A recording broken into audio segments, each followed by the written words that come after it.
આ ભાજપની સરકારે અને સંગઠને જે વિધર્મીનો નાશ કરવા માટે જે ઝુંબેશ ઉપાડી છે અને એટલા માટે બાપુને ટિકિટ આપી છે, મહાવીર બાપુને. ધર્મ વિધર્મ આ શબ્દોથી 5 વર્ષમાં નિષ્ફળ શાસન અને પંચાયતી રાજની અંદર અધિકારી શાસન થયું છે. ભારતીય જનતા પાર્ટી ઇલેક્શનો આવે ત્યારે આવા નિવેદનબાજી કરી લોકોના મન ભટકાવી જાય. સ્થાનિક સ્વરાજમાં આવા શબ્દોનું ઉચ્ચારણ એ લોકોના મગજ ભટકાવવાની વાત છે. સ્થાનિક સ્વરાજ્યની ચૂંટણી પહેલા અમરેલીમાં રાજકીય ગરમાવો જોવા મળી રહ્યો છે. કોંગ્રેસના પૂર્વ ધારાસભ્ય પ્રતાપ દુધાતે કડક પ્રહારો કર્યા છે. પંચાયતી રાજ્યમાં અધિકારી શાસન ચાલતું હોવાની વાત પણ પ્રતાપ દુધાતે કરી છે. આખો વિડીયો જોતા પહેલા હજુ પણ અમારી ચેનલને સબસ્ક્રાઇબ નથી કરી તો યુટ્યુબ પર સબસ્ક્રાઇબ કરો અને ફેસબુક અને ઇન્સ્ટાગ્રામ પર ફોલો કરો.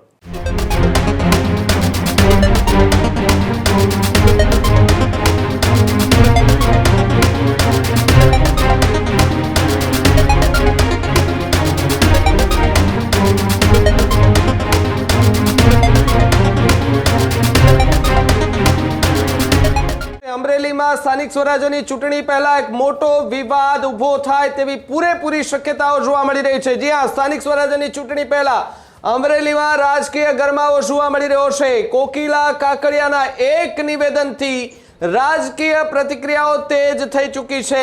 કોંગ્રેસના પૂર્વ ધારાસભ્ય પ્રતાપ દુધાતે કડક પ્રહારો કર્યા છે.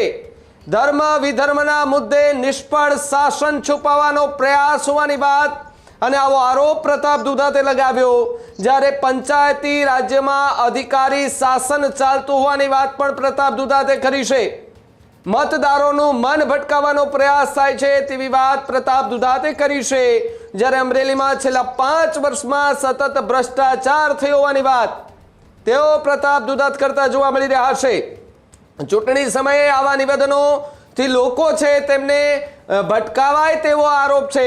તો આ તરફ વિધર્મી કોણ તે સ્પષ્ટ કરવું જોઈએ. સ્થાનિક ચૂંટણીમાં આવા શબ્દો યોગ્ય નથી. જનતાને પોતાની મુશ્કેલીઓ યાદ રાખીને મત આપવા જોઈએ. જ્યારે મતદારોને મતથી જવાબ આપવા પ્રતાપ દુધાતે હાકલ કરી દીધી છે. સ્થાનિક સ્વરાજ્યની ચૂંટણી પહેલા અમરેલીમાં રાજકીય ગરમાવો.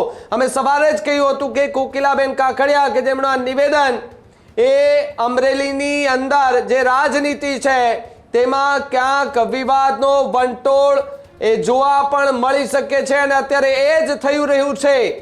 વિપક્ષ અત્યારે મુદ્દા સાથે સતત પ્રતિક્રિયાઓ આપી રહ્યા છે અને ભારતીય જનતા પાર્ટીના નેતાઓ પર આકરા પ્રહારો કરી રહ્યા છે. મતદારોનું મન ભટકાવવાનો પ્રયાસ થતો હોવાનો દાવો પ્રતાપ દુધાત કરતા જોવા મળી રહ્યા છે. તો ચૂંટણી સમયે આવા નિવેદનોથી લોકોને ભટકાવાય છે તેવો પણ ગંભીર આરોપ લગાવવામાં આવ્યો છે.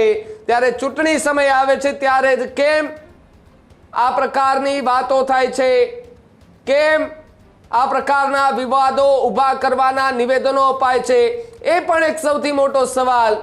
શું એ રાજકીય નેતા નહીં જાણતા હોય કે માહોલ ગરમ હોય ત્યારે આપણે થોડું બોલવામાં ધ્યાન રાખવું જોઈએ, પછી તમે એમ કહો કે હું આ કહેવા જતી હતી અને આ કહેવાય ગયું? જો કે હાલ તો એ વિવાદનો મધપૂડો છંછેડાઈ ચૂક્યો છે અને આમની મધમાખીઓ ક્યાં ક્યાં ઉડે છે અને ક્યાં જઈને બેસે છે એ આવનારો સમય આવશે ત્યારે ખબર પડશે. અને એની શરૂઆત અમરેલી કોંગ્રેસથી થઈ ચૂકી છે. અમરેલી કોંગ્રેસમાં અત્યારે જોવા મળી રહ્યો છે કે જે પ્રમાણે પ્રતાપ દુધાતે ગંભીર આરોપ સાથે શું કહ્યું સાંભળીએ એમને.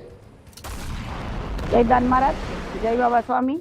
આજે દાન મહારાજના આશીર્વાદથી ગુજરાત પ્રદેશ અને જિલ્લા સંગઠનમાંથી અમારે મહાવીર બાપુ જિલ્લા પંચાયત ધારકની સીટના ઉમેદવાર બનવા જઈ રહ્યા છે. ત્યારે આજે ફોર્મ ભરવાની પ્રક્રિયા શરૂ થવાની છે. અમે લોકો ધારી ફોર્મ રજૂ કરવા માટે જઈ રહ્યા છીએ.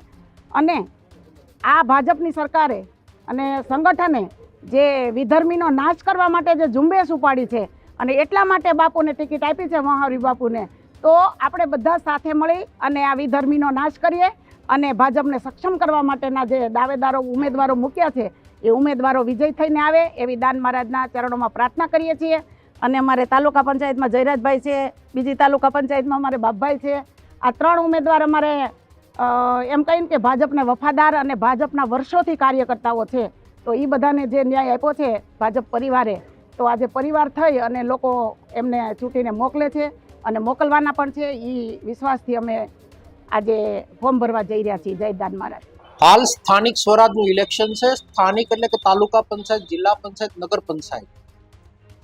ધર્મ વિધર્મ આ શબ્દોથી 5 વર્ષમાં નિષ્ફળ શાસન અને પંચાયતી રાજની અંદર અધિકારી શાસન થયું છે. ત્યારે જિલ્લાના મતદારોનું મન ભટકાવવાની એક પ્રોપોગેન્ડા છે.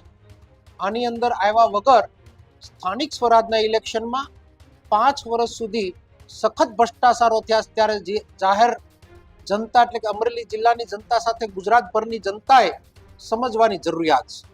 ભારતીય જનતા પાર્ટી ઇલેક્શનો આવે છે ત્યારે આવા નિવેદનબાજી કરી લોકોના મન ભટકાવી જાય છે. ત્યારે મતદારો એના મન ઉપર મક્કમતા રાખે, આપણને પડેલી મુશ્કેલીનો કોઈ પણ બદલો લઈ શકે તે મતથી લઈ શકાય. ત્યારે એ નિવેદન ઉપર હું વધારે કંઈ કહેવા માંગતો નથી. એ કોને વિધર્મી કહેવા માંગે છે એ તો જે બોલનાર વ્યક્તિ છે એ જ જવાબ આપશે. મારા પાર્ટી તરફથી હું એટલું સ્પષ્ટ કહું છું કે સ્થાનિક સ્વરાજમાં આવા શબ્દોનું ઉચ્ચારણ એ લોકોના મગજ ભટકાવવાની વાત છે. સ્થાનિક સ્વરાજના ઇલેક્શનમાં લોકો મત નાખવા જાય પહેલાં આપને પડેલી મુશ્કેલીને યાદ રાખીને મતદાન કરે અને એ નિવેદનનો જવાબ કોકિલાબેન જ આપશે. આ જ પ્રકારની તમામ અપડેટ જોવા માટે ન્યૂઝરૂમ ગુજરાતને લાઇક, શેર અને સબસ્ક્રાઇબ કરવાનું ભૂલતા નહીં.